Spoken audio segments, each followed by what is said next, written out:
পোস্টারের মধ্যে আমার নিজেকে দেখে আমি নিজে বিব্রত হয়ে গেছি। আমি আসলে অনেক ছোট মানুষ, আমার এই সম্পর্কে কোনো আইডিয়া নেই। আমার কন্ট্রাক্ট ম্যারেজ নামটাই আমার শোনা হয়নি। যখন পোস্টারের ছবি রিলিজ করেছে আমার, তখন আমার পারমিশন নেওয়া হয়নি। আপু কেমন আছেন? এই তো ভাই, আলহামদুলিল্লাহ ভালো। আপনি দেখলাম যে একটা লেখা লিখছেন যে আপনি কোনো সিনেমাতে কাজ করেননি, অথচ সিনেমার পোস্টারে আপনার নাম। একটু যদি বলতেন বা ছবি। ফার্স্ট অফ অল আমি বলি, আমি তো জানতাম না এই সম্পর্কে। তো আজকে আমার অনেক কাছের ভাই ব্রাদার আমাকে ছবি গুলো পাঠায় আর বলে যে তুমি এটাতে অ্যাক্টিং করছো কিনা, আর তুমি এটা নিয়ে কিছু বলবা কিনা। তো আমি বলছি যে আমার 2 দিন পর পর নিউজ ফিডে কন্ট্রোভার্সিতে থাকতে ভালো লাগে না। সো দ্যাটস ওয়াই আমি যেটা বলছি আমার সবাইকে, যে আমি কোনো নিউজ টিউজের মধ্যেও যাবো না, কোনো ভিডিও পোস্টের মধ্যেও যাবো না। পরে দেখলাম যে এটা নিয়ে অনেক নিউজ চ্যানেল ছবি পোস্ট করছে যেটার মধ্যে আমার ছবি দেখা যাচ্ছে। তো এটা আমার ফ্যান ফলোয়ার্সদের মধ্যে বিভ্রান্ত সৃষ্টি করবে, যার জন্য আমি একটা পোস্ট করি যেখানে আমি লিখেছি যে আমি আসলে অ্যাক্টিং করিনি কোনো সিনেমাতে, এবং অনেক সিনেমার অফার এসেছে আমার কাছে এ পর্যন্ত, বাট সিনেমা করা হয়নি বিকজ আমি এখনো অ্যাক্টিং প্রপারলি পারি না। যেখানে আমি নাটকেই প্রপার অ্যাক্টিং করতে পারি না, আমার অনেক ভুল ত্রুটি হয়, সেখানে আমি মুভিতে কিভাবে অ্যাক্টিং করব? তো আমি কোনো মুভি করিনি এবং কোনো মুভির সাইনিংও করিনি। আর এইরকম হুট করে একটা মুভির পোস্টারের মধ্যে আমার নিজেকে দেখে আমি নিজে বিব্রত হয়ে গেছি। আমি আসলে জানি না হোয়াট শুড আই ডু। এটা নাকি নাটক অথবা টেলিফিল্ম ছিল, সেই ক্ষেত্রে কি আপনি সাইনিং করেছেন নাটক টেলিফিল্ম? ফার্স্ট আমি একটু বলে নি যে এইটা আমি কয়েকদিন ধরে নিউজ দেখছি যে মৌসুমী আপুর সাথে একটা টেলিফিল্ম করা হয়েছিল, সেটাকে মুভি হিসেবে এখন চালানো হবে আর কি। আমি এটার সামনে পেছনে মাঝখানে কোনো জায়গার মধ্যেই ছিলাম না। ওনার সাথে আমার দীর্ঘদিন যাবত, মানে এই মুভির যে ডিরেক্টর জাহাঙ্গীর ভাই, ওনার সাথে আমার দীর্ঘদিন যাবত কোনো কাজ হয় নাই।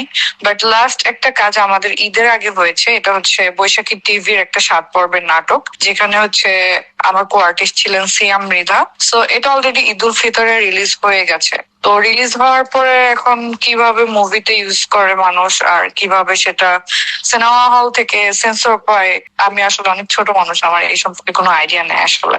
তার মানে আপনি হাসান জাহাঙ্গীরের এমন কন্ট্রাক্ট ম্যারেজের কোন নাটক বা ওয়েব ফিল্ম বা সিনেমা টাইপের কোন জায়গাতে কাজ করেননি?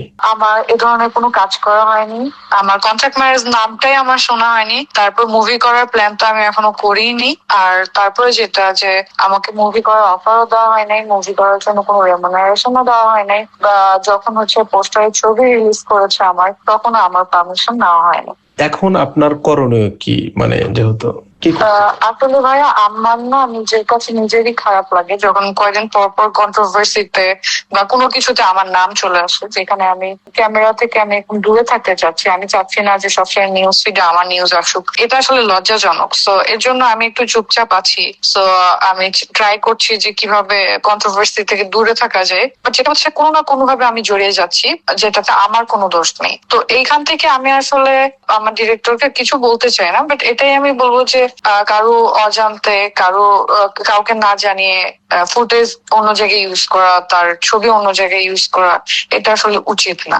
আমি কি পদক্ষেপ নেব? এখানে যে আমাদের সুপারস্টার মৌসুমী আপু, she is the biggest celebrity. তো উনি এখানে কাজ করেছে, উনি এখানে ভিকটিম হিসেবে নিউজ দেখছি আমি ওনার। তো সেখানে অনেকে দেখলাম যে কমেন্টস করেছে মৌসুমী আপুর বিরুদ্ধে। তো আমি যদি এটা নিয়ে কথা বলি, দেখা যাবে আমার বিরুদ্ধে মানুষ বেশি কথা বলবে, বিকজ ন্যায়ের পক্ষে মানুষ এখন খুব কম থাকে। So I don't want to talk about this. আমি জাস্ট এটার জন্যই বললাম যে আমার যারা ফ্যান ফলোয়ার্স, আমার যারা ভালো চায়, তাদের জন্য জাস্ট আমি এটাই বলবো যে আমার ছবি যদি কোনো মুভিতে বা কোনো পোস্টারে দেখে, তারা যেন বিভ্রান্ত না হয়। আমি কোনো মুভি করিনি, আমার কোনো মুভি করার প্ল্যানও এই মুহূর্তে নেই, বিকজ আমি এখনো আমি প্রপার অ্যাক্টিং আসলে পারি না, আমি শিখছি। এই পোস্টারে কি সিএম মৃধার কোনো ছবি আছে নাকি শুধু আপনার? এখানে তো সিয়ামের কোনো পিকচার আমি দেখলাম না, এখানে আমার পিকচারই শুধু ইউজ করা হয়েছে। এটা এরকম হতে পারে যে আমার 7 পর্বের নাটক বলে সে শুট করে নিয়েছে, পরে সেখান থেকে কাট করে সেটা মুভিতে লাগিয়ে দিয়েছে, এরকমও হতে পারে। আমি আসলে জানি না সেটা।